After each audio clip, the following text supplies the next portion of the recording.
श्री गुरुचरण कमलेभ्यो नमः। भगवान कपिल देव और माता देवहूति का संवाद चल रहा है। कपिल देव जी ने कहा, नान्यत्र मद भगवतः प्रधान पुरुषेश्वर आत्मनः सर्वभूतानां भयं तीव्रम निवर्तते। मैं ही सबका भगवान हूं, प्रकृति और पुरुष का मैं ही प्रभु हूं,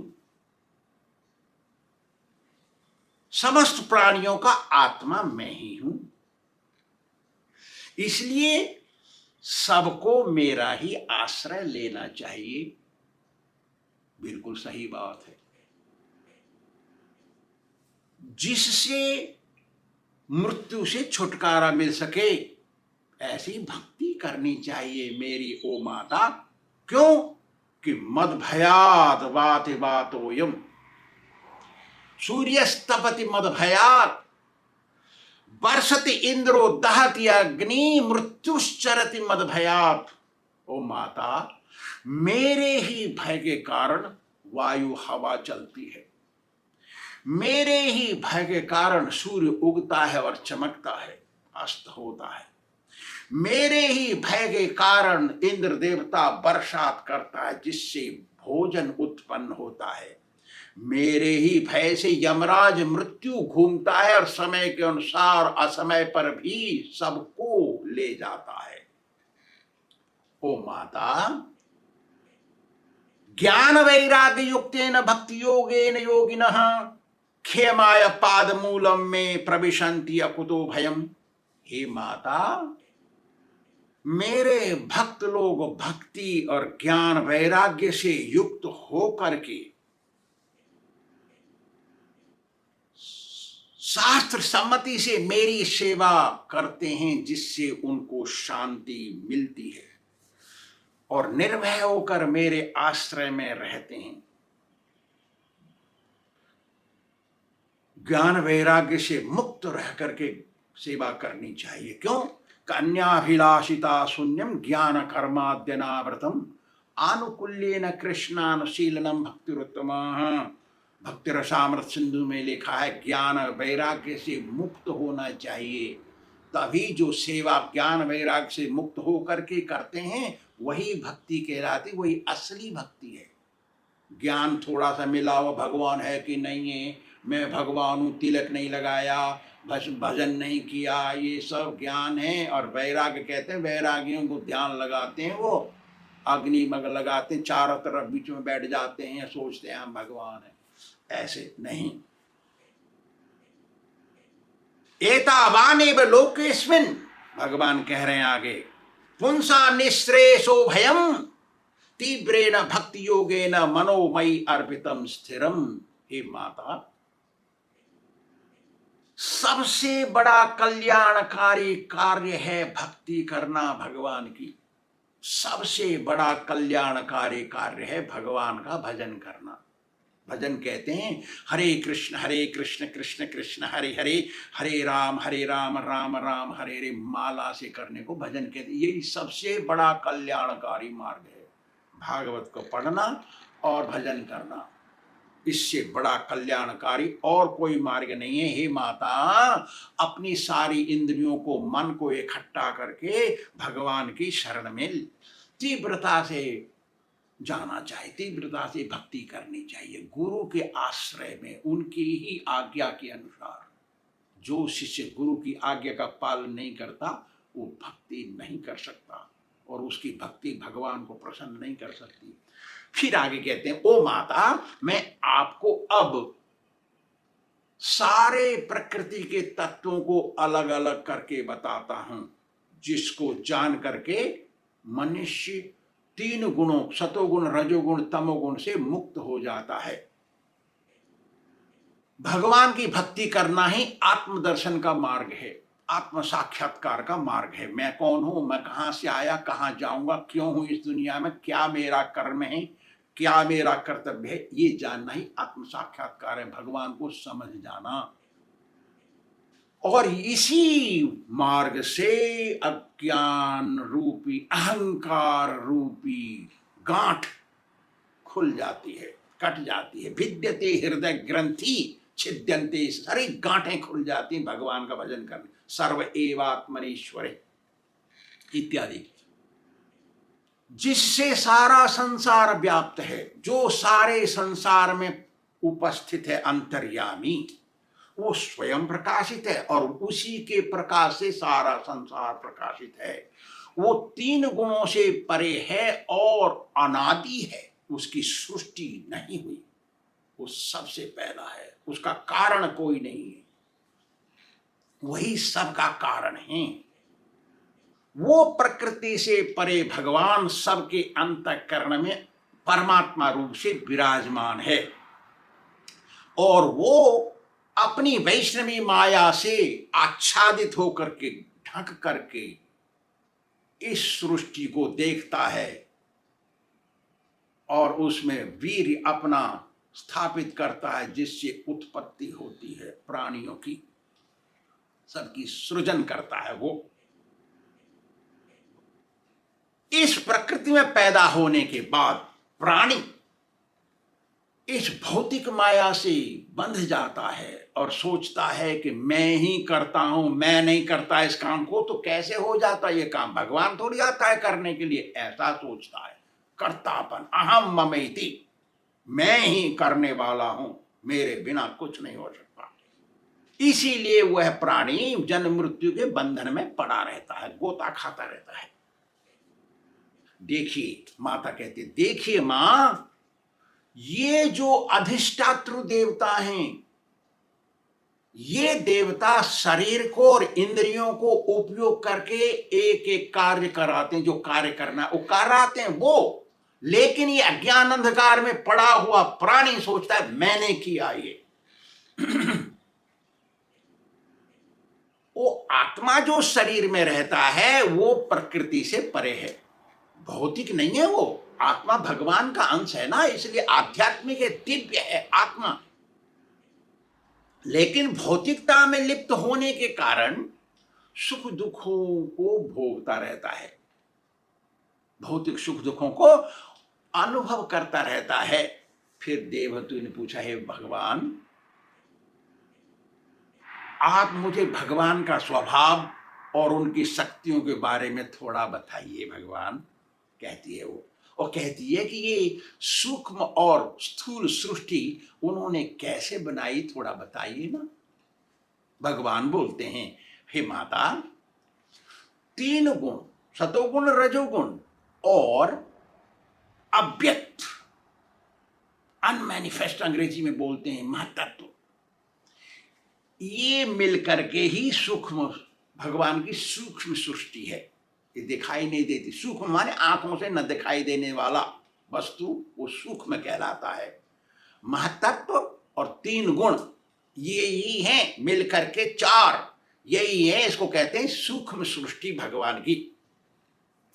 जब ये सूक्ष्म सृष्टि काल के द्वारा, समय के द्वारा, काल माने समय, काल माने मृत्यु भी होता है, लेकिन यहां मृत्यु शब्द नहीं है, समय, भगवान का समय, इसके कारण ये स्थूल सृष्टि उत्पन्न होती है।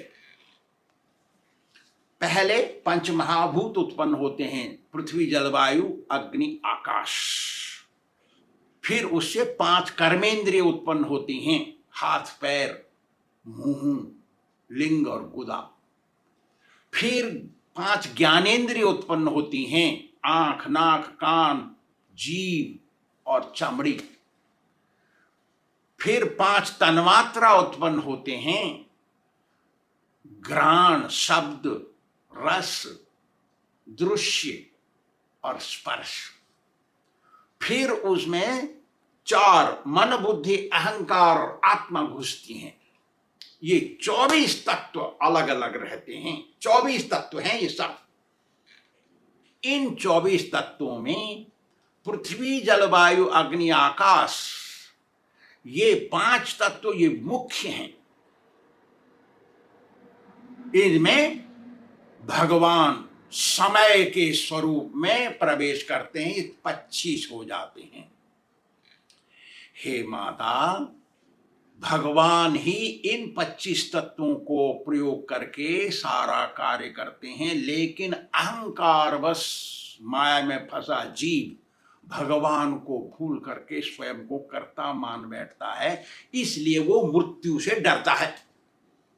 आत्मा मरती नहीं, फिर भी ये मृत्यु से डरता है। मर जाऊंगा मैं, अरे बाप रे मर जाऊंगा, ऐसा सोचता है। देखिए, बहुत भजन करना ही सार है। यदि मृत्यु से बचना है, मृत्यु के भय से ऊपर उठना है, तो हमको भजन करना पड़ेगा। माला लेकर के हरे कृष्ण कृष्ण कृष्ण हरे हरे, हरे राम राम राम हरे हरे। तो फिर भगवान अपनी ही इच्छा से प्रकृति में एक प्रकार का विकार उत्पन्न करते हैं और माया द्वारा सभी प्राणियों की सृष्टि करते हैं।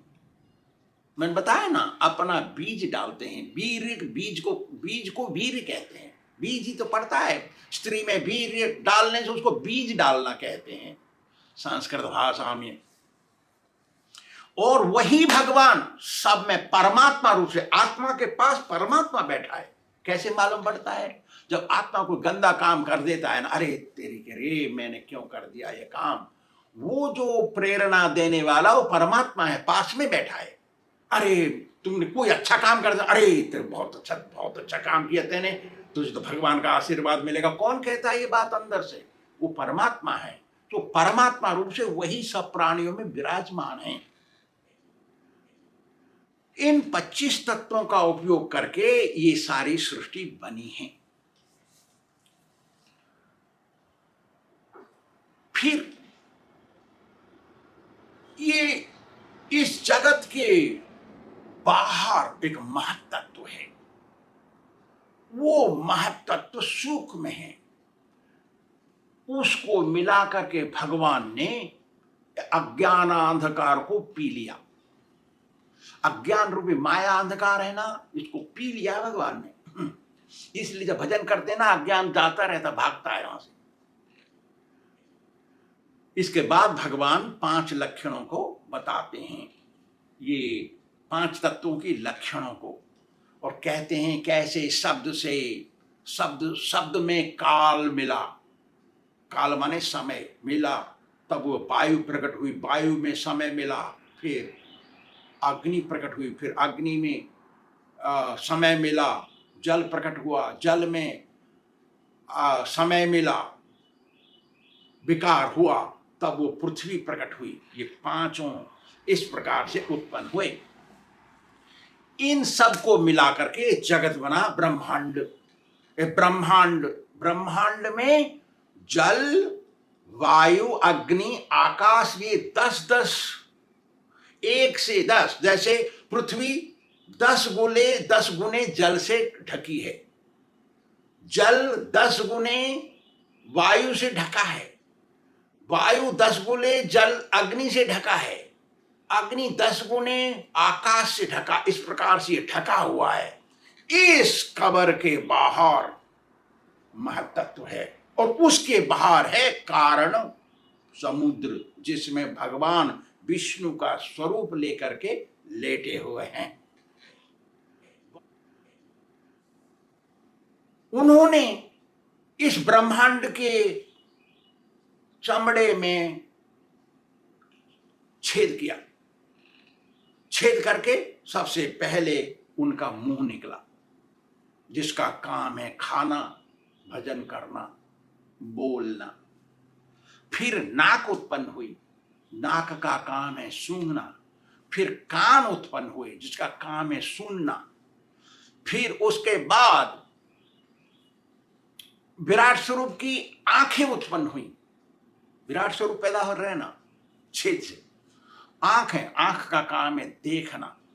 फिर उनकी मूछें, दाढ़ी, बाल, शरीर के बाल उत्पन्न हुए, जिसका काम भोजन पैदा करना, खाना पैदा करना, और दवाइयां, औषधि, आयुर्वेदिक जड़ी बूटी पैदा करना। फिर उनका लिंग निकला, जिससे समुद्र पैदा हुआ। फिर उसका मल द्वार टट्टी करने का रास्ता निकला, जिससे मृत्यु पैदा हुआ, मृत्यु का देवता नृति कहते हैं उसको, यमराज। उसके बाद हाथ पैर नाड़ियां पेट भूख प्यास प्रकट हुए, फिर हृदय प्रकट हुआ, फिर मन बुद्धि अहंकार पैदा हुए, फिर विराट स्वरूप से वो देवता लोग पैदा हुए। देवता पैदा होकर के उन्होंने संभाल लिया सारी इंद्रियों को। ये इंद्रियों के अधिष्ठात्र देवता हैं सब। यही विराट पुरुष इस प्रकृति के पति हैं। पति माने मास्टर, बॉस। मेल, मेल माने पुरुष, पुरुष है। प्रकृति स्त्री है, भगवान पुरुष है, यही मालिक है। और फिर यही भगवान सबकी आत्मा और जगत की आत्मा है, परमात्मा, और सबके मित्र हैं भगवान। सुहृद, सभी आत्माओं के सुहृद है। सुहृदम सर्वभूतानाम ज्ञात्वमाम शांति मृच्छति, मैं सभी का सुहृद हूं, मित्र, इष्ट मित्र। फिर आगे कहा, हे माता, तस्मिन् प्रत्यगात्मानं धिया योग प्रवृत्तया भक्त्या विरक्तया ज्ञानेन विविच्यात्मनि चिंतयेत्। ओ माता, सभी मनुष्यों का काम है कि भगवान की भक्ति के द्वारा सेवा करे, अपनी इंद्रियों को और मन को वश में करे, शास्त्रों का ज्ञान इकट्ठा करे और शास्त्रों के अनुसार ही भगवान की सेवा करे, और सेवा करते हुए भगवान को प्रसन्न करे, जिससे उनको प्रसन्नता ही मिलेगी। हे माता, भगवान को प्रसन्न करना ही प्रसन्नता प्राप्त करना है, यही एक रास्ता है। धन्यवाद। श्री राधा गोविंद भगवान की